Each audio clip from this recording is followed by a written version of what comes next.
வளர்ந்தான். Samuel என்ற ஒரு தேவ மனிதனுடைய வாழ்க்கையில் ஒரு வளர்ச்சி இருந்தது. இந்த சாமுவேலுடைய வளர்ச்சியை குறித்து பார்க்கும்போது அந்த சாமுவேலுடைய ஆரம்பத்தை நாம் வேதத்தில் வாசிக்கிறோம். 3வது அதிகாரம் 7வது வசனம் முதல் பகுதி. சாமுவேல் கர்த்தரை இன்னும் ஆண்டவரை பற்றி சாமுவேலுக்கு இன்னும் அதிகமாக தெரியாது. ஆகையினால தான் ஆண்டவர் கூப்பிடுறாரு. சாமுவேல் எங்கே போகிறாரு? ஆண்டவர் கூப்பிடுறாரு, சாமுவேலேன்னு கூப்பிடுறாரு. சாமுவேலேன்னு கூப்பிடுறாரு. ஆண்டவருடைய சத்தம்னு சொல்லி தெரியாமல் அங்கே இருந்த ஊழியர்கிட்ட ஓடி, ஐயா கூப்பிட்டீங்களே, என்ன விஷயம் அப்படிங்கிறாரு. ஊழியிட்டு போகிறது தவறு இல்லை, நல்லது தான். இருந்தாலும் யாருடைய சத்தம் இது என்று அறியக்கூடிய முடியாத அளவுக்கு சாமுவேல் இன்னும் கர்த்தரை அறியாதவராக இருந்தார். கர்த்தரை இன்னும் புரியாதவராக இருந்தார்.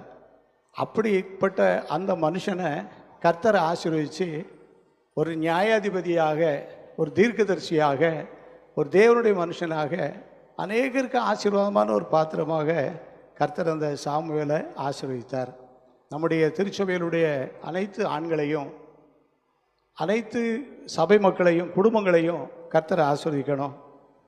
அதுக்கு என்ன செய்யணும் என்று சொல்லி வேதத்திலிருந்து வாசிக்கும்போது, முதலாவது ஒரு பின்னணியில் ஒரு ஊக்கமான ஜெபம் நடந்துக்கிட்டே இருக்கணும். சாமுவேல் வளர்ந்தான்னு படிக்கிறோம்.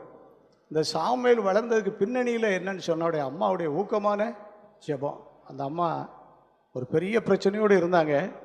ஆனாலும் ஜெபம் பண்ணாங்க. ஆலயத்தில் போய் வெகு நேரம் ஜெபம் பண்ணாங்க. இன்றைக்கு திருச்சபையில், குடும்பங்களில் வெகு நேரம் ஜெபிக்கிற மக்களாக நம்ம எல்லாரும் என்ன செய்யணும்? மாறணும். என்ன ஜெபம் பண்ணிட்டோம், சோர்வாக இருக்குது, என்ன ஜெபம் பண்ணிட்டோம், பதில் இல்லை. ஜெபிக்காதவங்களை விட ஜெபிக்காதவங்க நல்லா இருக்காங்க. ஜெபிக்கிறவங்களுக்கு அந்த ஆசீர்வாதம் இல்லைன்னு சொல்லி சில சூழ்நிலைகளை பார்த்து நம்ம சில நேரங்களில் சோர்ந்து விடுதோம். சோர்ந்து போக வேண்டாம்.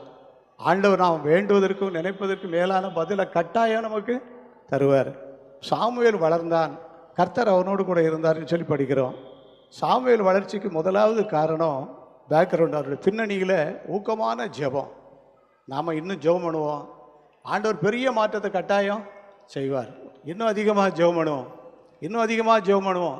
சோர்ந்து போகாமல் ஜெபம் பண்ணுவோம், தளர்ந்து போகாமல் ஜெபம் பண்ணுவோம், இன்னும் அவிசுவாசப்படாமல் ஜெபம் பண்ணுவோம், நம்பிக்கையோடு ஜெபம் பண்ணுவோம், போராடி ஜெபம் பண்ணுவோம், உபவாசித்து ஜெபம் பண்ணுவோம், தனியாக ஜெபம் பண்ணுவோம், குடும்பமாக ஜெபம் பண்ணுவோம், சபையாக ஜெபம் பண்ணுவோம், ஊழியர்களாக ஜெபம் பண்ணுவோம், ஐக்கியமாக ஜெபம் பண்ணுவோம், தனிமையில் ஜெபம் பண்ணுவோம், போராடி ஜெபம் பண்ணுவோம்.